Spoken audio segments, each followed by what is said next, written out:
몇 년 전에 어떤 국회의원이 국민보험공단의 자료를 분석해서 다음과 같은 좀 눈에 띄는 내용을 발표한 적이 있습니다. 한 해 동안 7세에서 19세에 이르는 학생, 청소년들이 정신과 진료를 받은 기록을 분석했더니 흥미로운 결과가 하나 나왔는데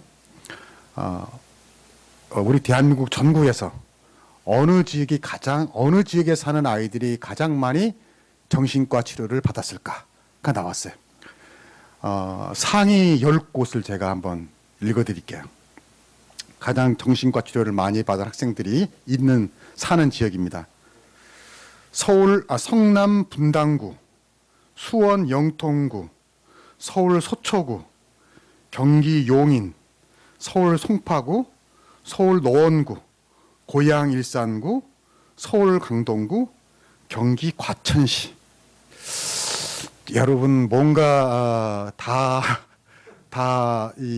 뭔가 통하는 게 있죠?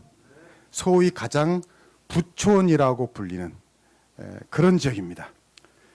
참 너무나 참 흥미로워요. 물론 이것만으로 부촌 지역에 사는 아이들이 더 불행하다고 볼 수는 없겠지만 분명한 게 하나 있는데 꼭 물질적으로 잘 살고 가진 것이 많고 비싼 집에 산다고 꼭 행복이 보장되는 것은 아니다 라는 것만 우리가 여기서 읽을 수가 있어요.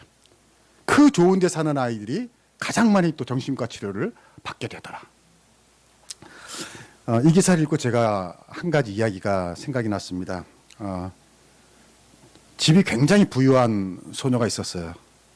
근데 어느 날 아빠가 그 소녀를 데리고 아주 먼 시골로 이제 여행을 간 겁니다. 왜 그랬냐면은 아빠가 생각하기에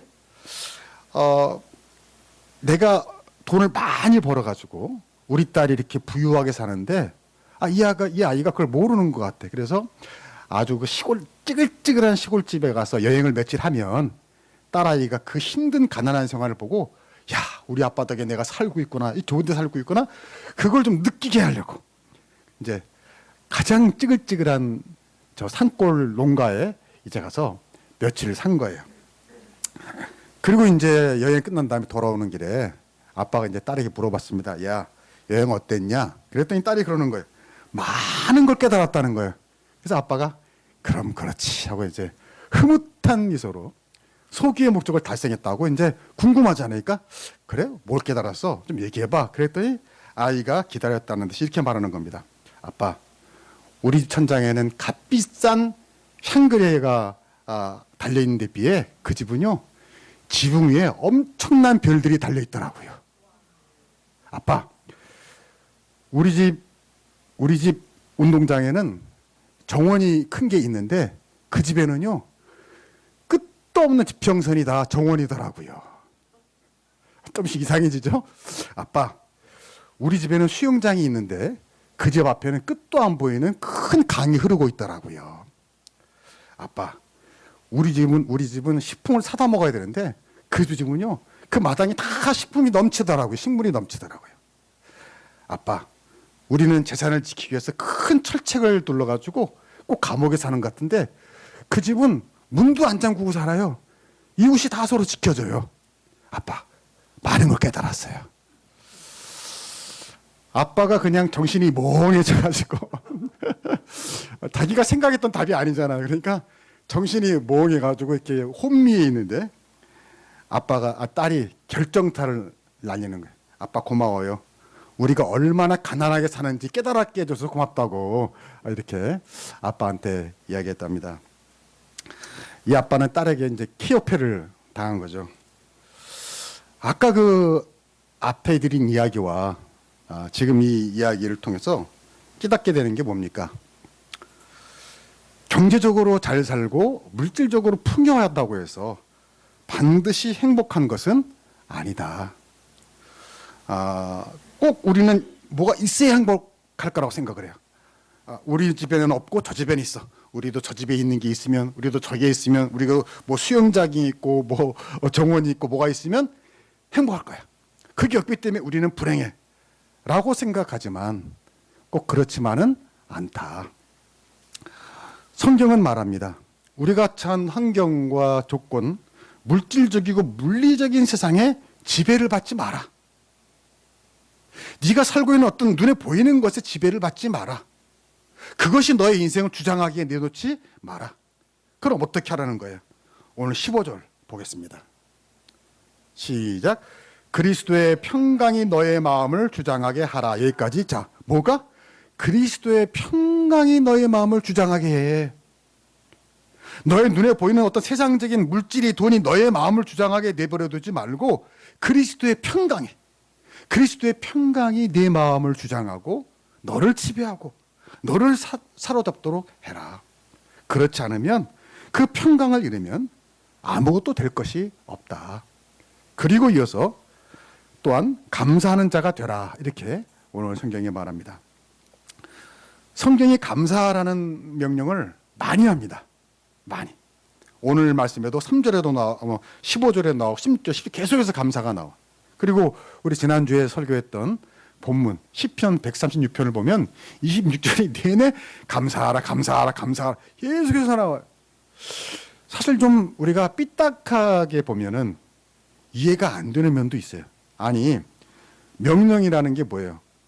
해도 되고 안 해도 되고 아니야? 꼭 해야 되는 거 아니에요. 그런데 예를 들어서 뭐 착하게 살아라, 도둑질하지 마라, 뭐 살인하지 마라, 이런 명령은 이해가 돼요. 아, 그렇지, 하지 말아야지. 근데 감사하라, 아니 이게 뭐 그렇게 중요하다고 명령으로 할 게 있을까? 그것도 뭐 성경에 보니까 수도 없이 감사하라고 말하잖아요. 라고 우리는 생각할 수 있겠지만 하나님의 생각은 그렇지 않다는 거죠. 왜냐하면 감사하는 자가 되면 저절로 성경이 말하고 하나님이 원하시는 모든 일을 자발적이고 기쁘게 할 수 있다, 그 말입니다. 그렇지 않겠어요? 아니, 우리가 늘 감사가 넘치고 감사하는데 감사하는 사람이 어떻게 남을 미워하겠어요? 그렇죠? 내 안에 감사가 넘치는데 어떻게 우리가 게으른 삶을 살고, 내 안에 감사가 넘치는데 남에게 해를 끼치겠어요? 내 안에 감사가 넘치는데 어떻게 하나님 말씀에 순종하지 않겠어요? 그래서 감사가 가장 기본이라는 거죠. 그리스도인의 태도가 되어야 한다는 거죠. 무엇보다 감사하면 행복해진다는 겁니다. 여러분, 저의 소원이 뭐예요? 늘 말했잖아요. 우리 한스마음 교회 다니는 교인들이 세상에 어떤 교회 다니는 교인들보다 어떻게 했으면 좋겠다? 행복했으면 좋겠다. 아멘. 근데 여러분, 이게 이 목사만 하나님 마음일까요? 아닐 거예요. 우리 하나님은 더 그런 마음이신 줄로 믿습니다. 하나님이 인간을 창조하시고 생육하고 번성하라 복을 주셨어요. 하나님은 우리가 행복하게 살기를 원하세요. 근데 그 행복을 만드는 그 첫 번째 태도가 뭐냐면 감사거든요. 그래서 성경은 감사라고 말하는 거예요. 여러분, 감사하면 행복해야 된다는 과학적인 증거는 너무너무 많아요. 내가 이 설교를 준비하느라고 그 연구를 조사했다가요, 그거 하다 보면은 설교할 시간이 없겠더라고요. 그 생략했어요. 지난주에도 제가 예를 들었죠. 근데 한 가지 얘기만 하고 싶어요. 최근에 의학적 결과를 보면은요, 감정은 세포와 같다는 거예요. 여러분, 우리의 마음 감정이라는 거는 눈에 보이는 게 아니잖아요. 근데 눈에 보이지 않지만 눈에 보이는 세포와 똑같은 역할을 한다는 거예요. 무슨 말이냐면은 좋은 감정은 우리의 몸의 세포를 좋게 만들고 나쁜 감정은 우리의 몸의 세포를 나쁘게 만든다는 거예요. 그러니까 눈에 보이지 않는 이 감정이 우리 육체에, 눈에 보이는 육체에 직접적인 영향을 주기 때문에 너무너무 중요하다, 감정이. 근데 그 감정에 가서 가장 중요한 게 뭐냐? 감사라는 거죠. 여러분, 그 플라시보 효과라는 걸 들어봤을 거예요. 플라시보 효과 뭐죠? 가짜 약, 그러니까 밀가루예요. 약이 아니에요. 약처럼 만든 거예요. 근데 이걸 의사가 약입니다 하고 줘서 먹게 되면은 가짜 약인데도 불구하고 병세가 호전되고 낫더라는 거예요. 여러분, 이거는 과학적인 실험 결과가 나와 있어요. 그래서 아예 플라시보 효과라고 말을 해요. 무슨 말이에요? 아무런 물질적이고 육체적인 기능이 없는 약인데도 그게 약이라고 믿는 믿음만으로도 병이 어떻게 된다는 거예요? 낫는다는 거죠. 여러분, 이거 가만히 생각해 보면 놀라운 일 아닙니까? 우리가 긍정적인 마음, 어떤 감사하는 마음, 어떤 좋은 생각, 이런 마음을 가짐으로써 실제로 병이 낫는 역사가 나타난다는 거죠. 이 과학적 결과를 통해서 우리가 분명히 알아야 할 것이 이겁니다. 부정적인 감정을 긍정적인 감정으로 바꾸기만 해도 아무런 약을 먹지 않아서도 많은 변화가 있게 된다. 여러분, 우리 몸을 만드신 조물주, 창조주 하나님께서 그런 DNA 메커니즘을 우리에게 만들어 주신 줄로 믿습니다. 왜요? 그래서 내가 비록 약하게 태어났고 좀 모자라게 태어났고 불리하게 태어났고 그런 환경에서 태어났을지라도 우리가 어떤 마음을 먹느냐에 따라서 얼마든지 우리 인생을 바뀔 수 있도록 하나님이 우리를 만드셨다는 것입니다. 그리고 바로 그 시작이 뭐라고요? 감사라는 거죠. 그 시작이 바로 감사라는 거죠. 그 모든 변화를 만드는 시작이 바로 감사라는 거예요. 이것이 과학적인 연구의 경과요. 이게 당연한 것이 창조주 하나님께서 우리의 몸을, 우리의 인생을 그렇게 디자인하시고 계획하시고 설계하시고 만드셨다는 거예요. 그런데 오늘 성경에 말하는 감사의 명령은 다른 것과 조금 다릅니다. 여기 보면은 맨 마지막에 따라합시다. 너희는 또한 감사하는 자가 되라. 너희는 또한 감사하는 자가 되라. 그러니까 뭐예요? 그냥 감사하라 이게 아니라 뭐예요? 감사하는 자가 되라 이거예요. 좀 다르죠? 좀 달라요. 감사하라 이거는 뭐 그 때에 따라서 뭐 감사하라 이거지만 감사하는 자가 되라는 건 뭐예요? 항상 언제나 아예 감사할 마음으로 감사할 작정하는 사람으로 살라는 거예요. 예를 들면 나무가 사과가 열려서 사과나무가 아니라 사과나무기 때문에 사과를 맺는 것처럼. 네. 무슨 말인지 알겠어요? 아주 감사하는 자가 돼서 감사를 하라 그런 말이죠.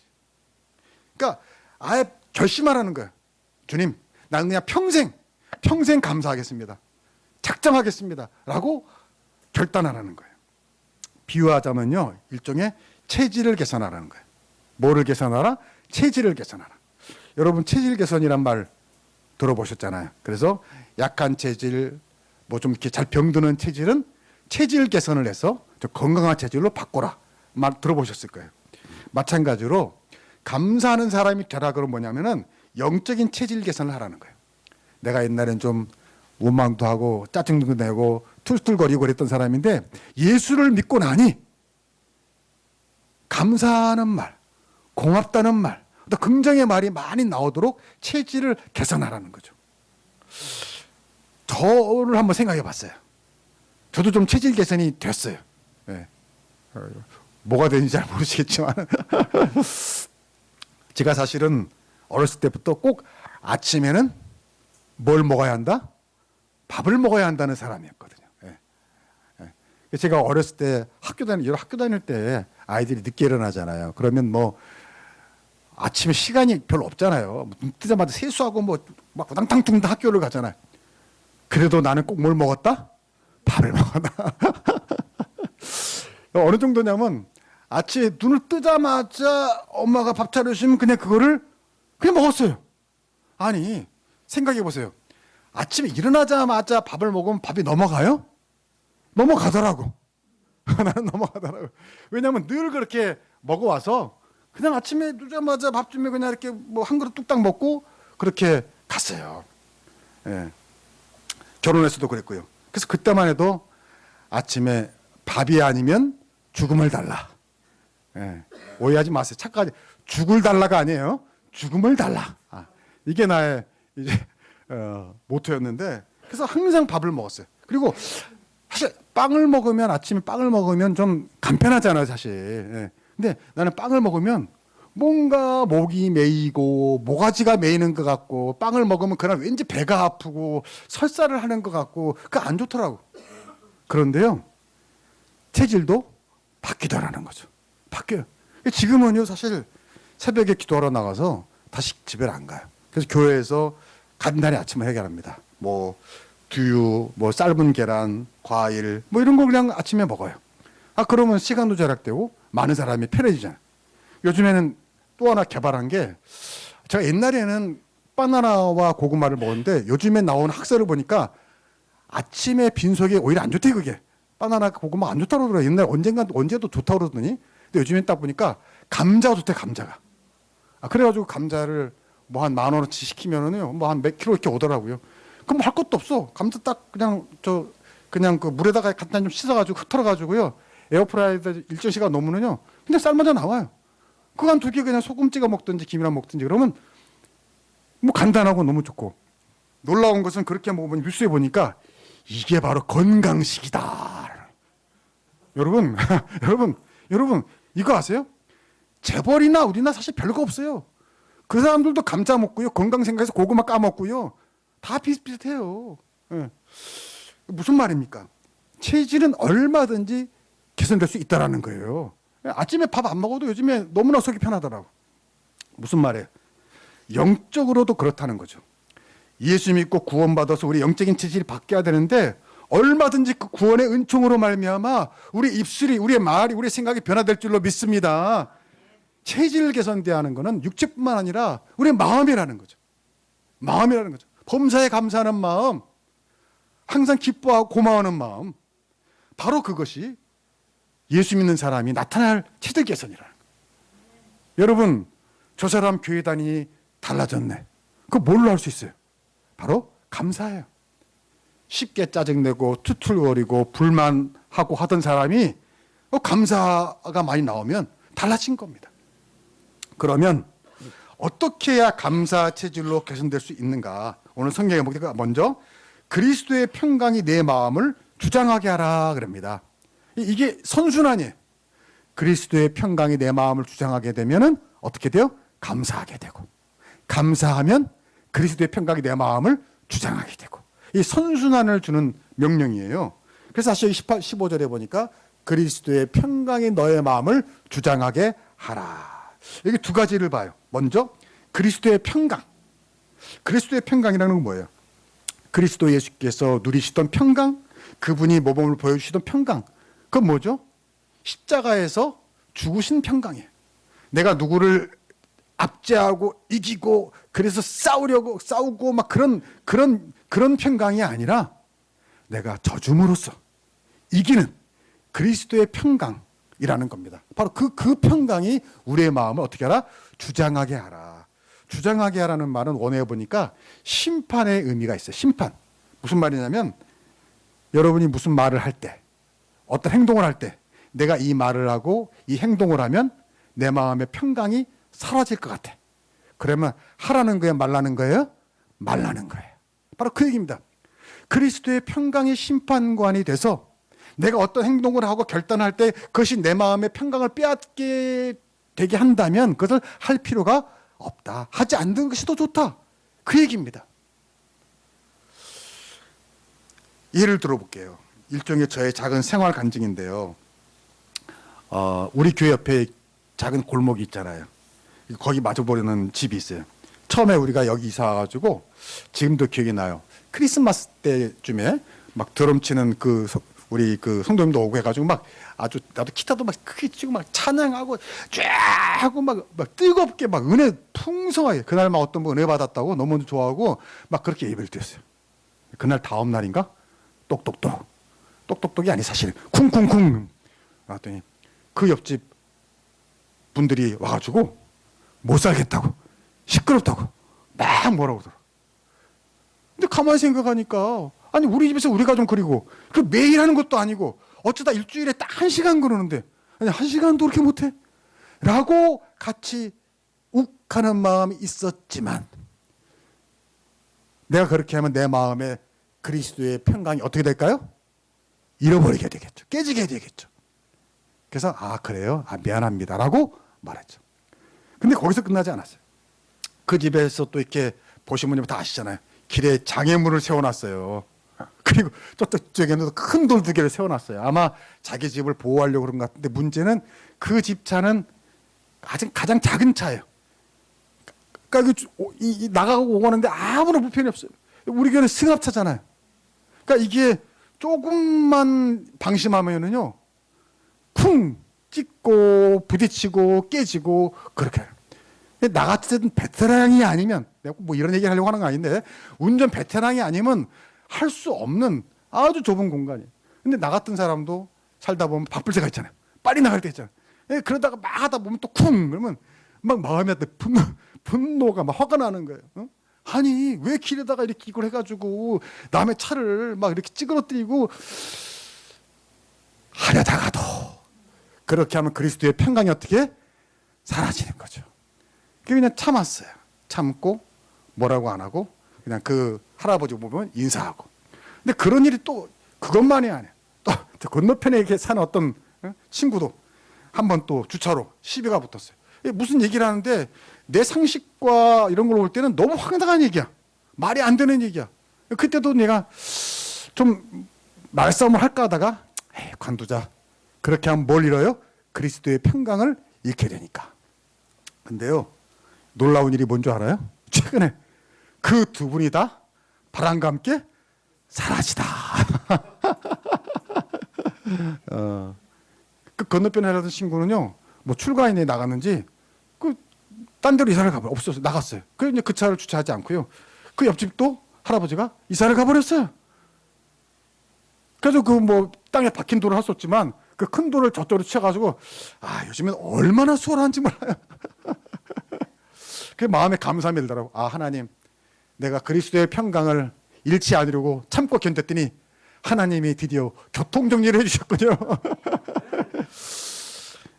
여러분, 너무 감사하더라고요. 참고 견뎠더니 하나님이 해결해 주셨다. 여러분, 그리스도의 평강이 여러분의 마음을 주장할 수 있기를 축복합니다. 내가 뭔가 묵하고 싸운다고 막 내뱉고 싸우고 하면 그때는 시원할지 모르지만요, 예수 믿는 사람은요 반드시 좀 지나면 마음에 불편함이 생깁니다. 후회가 생깁니다. 내가 왜 그런 말 했을까? 예수 믿는 사람은 그럴 수밖에 없어요. 하나님 우리를 그렇게 디자인해 놨어요. 그렇기 때문에 그리스도의 평강을 잃지 않도록 그리스도의 평강이 나를 주장하도록 하는 것이 나중에 돌아보세요. 잘했다. 잘했다. 반드시 그렇게 될 줄로 믿습니다. 오늘 말씀에서 그리스도의 평강이 내 마음을 주장하라 하긴 하나는 이겁니다. 그리스도께서 십자가에 달려 죽음으로써 그 평강이 그를 지배하셨던 것처럼 오늘도 그 평강이 내 말과 행동을 가이드하게 하라. 그때 우리가 감사의 지배를 받게 되고 그때 우리의 인생이 더 좋아지고 행복해지고 나아지게 될 줄로 믿습니다. 이렇게 그리스도의 평강이 우리 마음을 주장하기 위해서 또 몇 가지 우리 성경이 가르쳐 주는 게 있어요. 16절을 보겠습니다. 시작. 그리스도의 말씀이 너희 속에 풍성히 거하여 모든 지혜로 피차 가르치며 권면하고 시와 찬송과 신령한 노래를 부르며 감사하는 마음으로 하나님을 찬양하고. 여기 보면은 먼저 그리스도의 말씀이 너희 속에 풍성히 거하게 하라 그랬어요. 그렇게 할 때에 그리스도의 평강이 우리를 지배하고 감사할 수 있다. 여기서 중요한 건 뭐예요? 풍성이라는 말입니다. 풍성이. 여러분, 이렇게 그릇 안에 오물이 있어요. 오물이 더러운 게 있어요. 이걸 빼야 돼요. 근데 여기 안에 손을 놓을 수가 없어요. 그러면 그 그릇을 깨끗하게 그 안에 있는 걸 꺼내야 되는데 손을 놓을 수가 없다. 그러면 어떻게 하면 될까요? 네? 그 안에 뭘 많이 넣으면 돼요?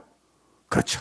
깨끗한 물을 계속 부으면 어떻게 될까요? 그 안에 있는 좋지 못한 것들이 다 나오게 되더라. 그런 얘기입니다. 바로 그리스도의 말씀이 너희 속에 풍성이라는 건 뭐예요? 계속해서 우리의 말씀을, 하나님 말씀을 우리의 마음속에 넣으면 내가 손으로 꺼낼 수 없는 우리의 마음에 있는 좋지 못한 생각, 나쁜 마음, 상처, 쓸데없는 것들 다 바깥으로 나가게 될 줄로 믿습니다. 그 얘기예요. 말씀을 풍성히 넣으라는 거예요. 말씀이 풍성히 넣어라.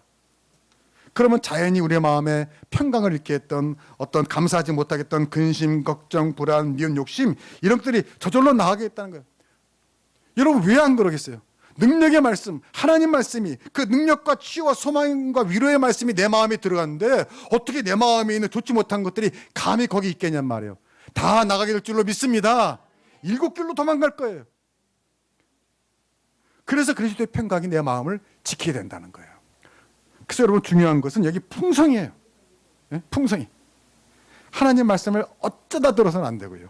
하나님 말씀이 내 마음에 차고 넘치게 막 흘러 넘치게 입만 열면 말씀이 쏟아지게 그렇게 여러분 댁에서도 성경도 읽고 듣고 읽을 수 있기를 축복합니다. 그래서 여러분 오늘 잘 오신 거예요. 예.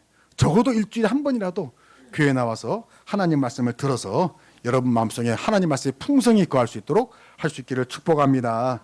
또 하나는 뭐냐면 찬양하라는 거예요. 찬양하라. 그래서 여기 보니까 시와 찬송과 신령한 노래를 부르며 그랬어요. 찬양하라고 그랬어요. 여러분 찬양은 참 좋은 거예요. 예. 가장 쉽게 하나님의 은혜를 누릴 수 있는 거예요. 제가 늘 말하잖아요. 그 찬양에서 중요한 거는 곡조보다 뭐라? 가사라는 가사. 여러분 오늘 이 말씀이 쓰여졌을 때에는 이 성경이 아직 있다 없다? 없을 때예요. 없을 때. 그래서 그때는요 하나님 말씀을 구전해서 가르쳤고요. 그리고 또 하나가 뭐냐면 그 하나님 사도들의 말씀에 곡조를 붙여서 노래로 불렀다고 그래요. 노래로. 그때도 찬양이 있었던 거죠.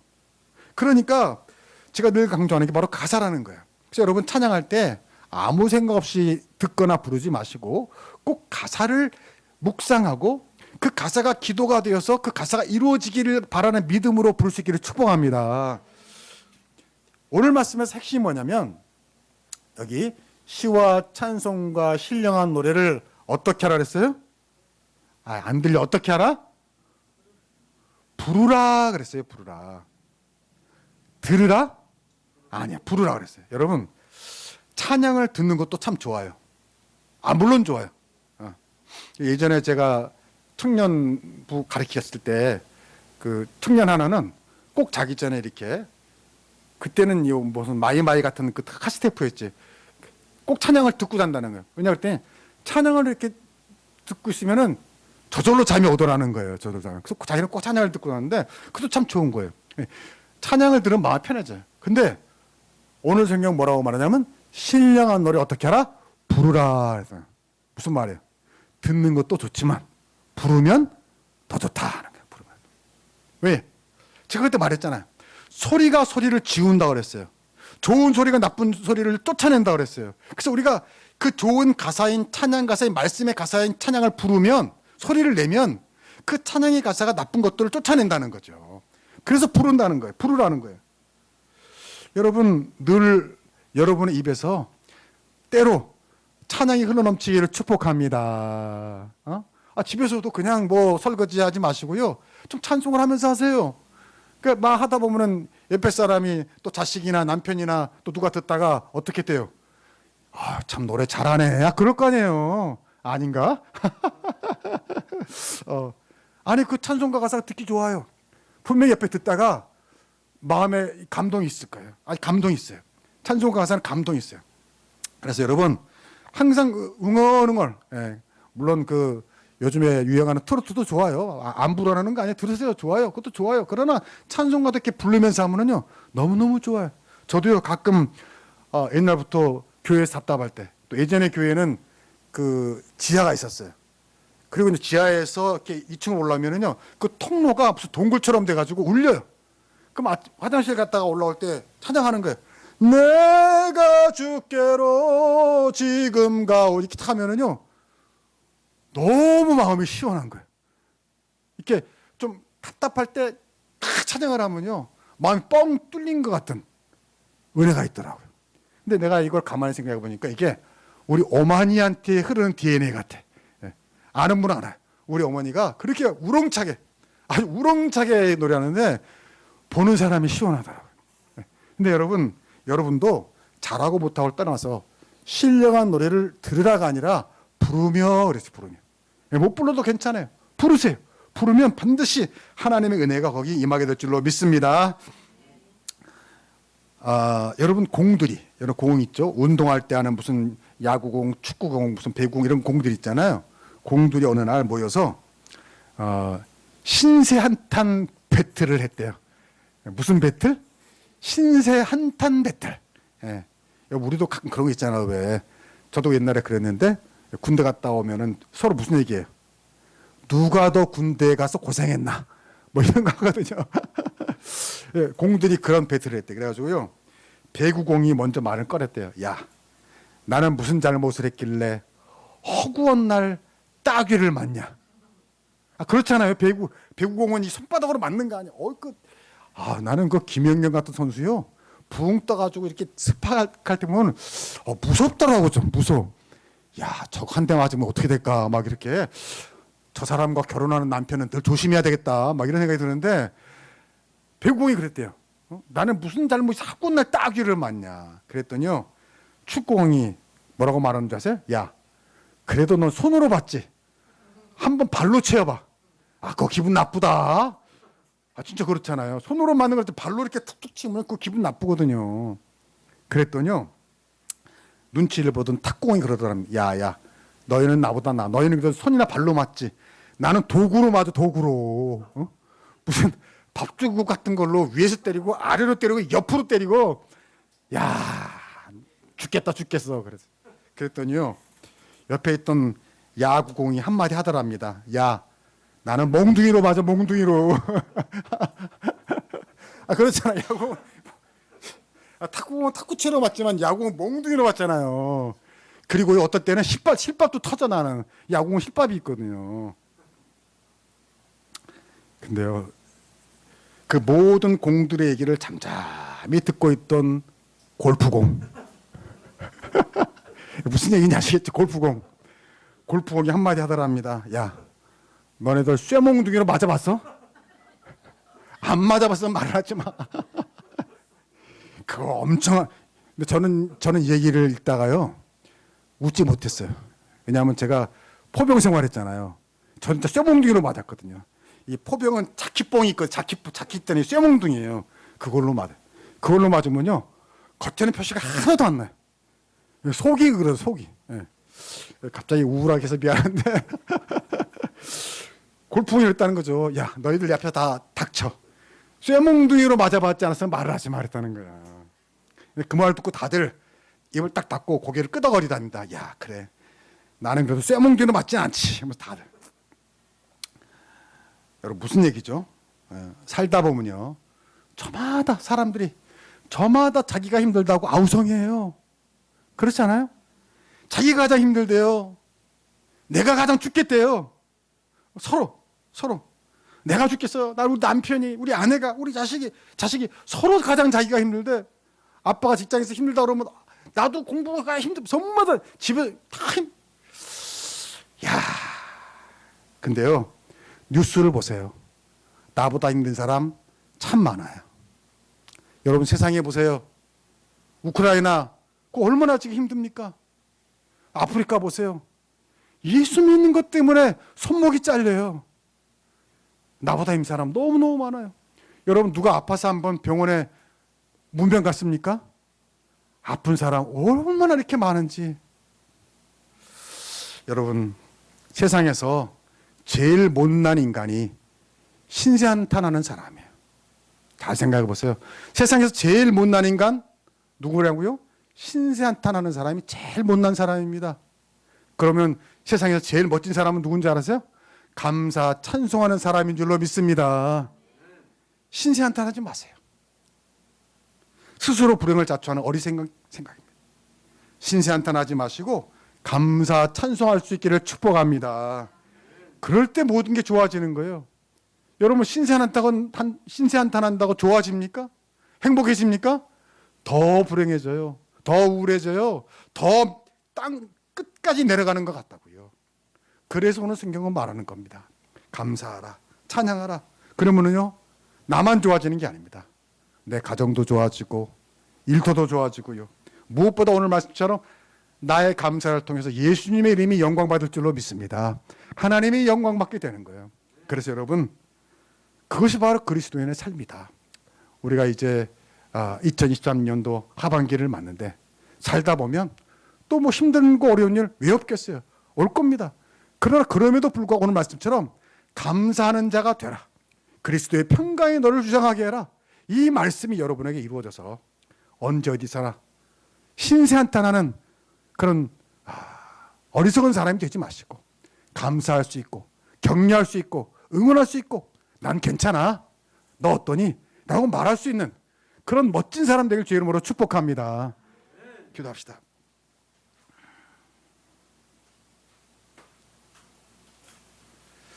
하나님 아버지 감사합니다. 세상을 보면 어렵지 않은 사람이 없고 힘들지 않은 사람이 없고 겉보긴 좋아 보지만 그 가정에 들어가면 문제없는 가정이 없습니다. 다 그렇게 삽니다. 그것이 세상입니다. 천국이 아니고 죄 많은 세상에서 어떻게 우리가 다 100% 행복하게 살 수 있겠습니까? 그럼에도 불구하고 예수님께서 우리를 구원하여 주셨고 하나님께서 우리 아버지가 되시니 우리는 오늘 말씀처럼 그리스도의 평강이 주장하는 삶을 살게 하여 주시옵소서. 무슨 말을 하기 전에 어떤 행동을 하기 전에 그리스도의 평강을 잃을 그런 일들을 하지 않게 하시고 늘 그리스도의 평강이 우리를 주장하게 하셔서 우리의 입술에 감사가 넘치는 감사하는 자가 되어 감사할 일이 더욱더 많아지는 2023년도 하반기가 되게 하여 주시옵소서. 감사하며 예수님의 이름으로 기도하옵나이다. 아멘.